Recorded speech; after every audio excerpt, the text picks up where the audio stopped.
Ewradin Shroud, na Ewradin Koso enyo kese. Media the prophet kumchacha. Media sembinam, na sama medinam waye. Minia penny ana me papa. Honorable Kennedy Akomprekun Ejapon.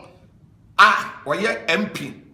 Na oni minia Bishop Daniel Obinim ensem ya. We akoswama. Eni social media ajesu nyina afa. Na de yemi yapa nse ya na asantefo ne akanfo bu be se ensu abebo no entanye ya se ho petema bloggers fo ni bi asuso asem ne so doja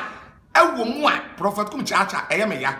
ya papa Kennedy Ejapon ye nyina ya pewasem ye do pa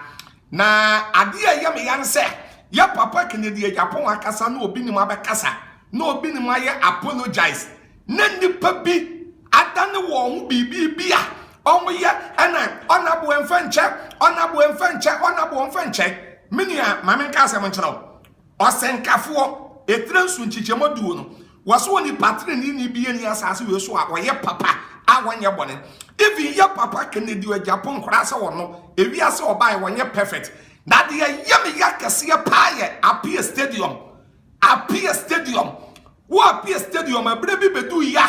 oyo audio edidi ya papa Kennedy Ejapon atem se sikem fatano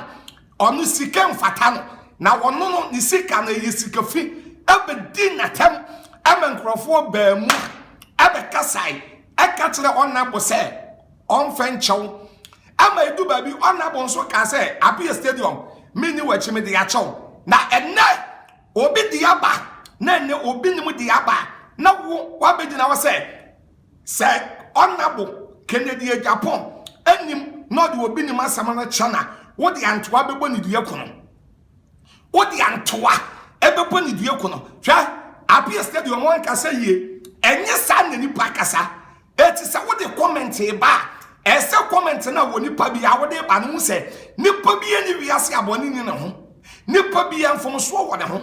eti se wo bi fum kuma yamfom nwa eti se bi to nua bi a ayesusu bonja se yenkoku na na se yemmo na se nua na se yenye ni se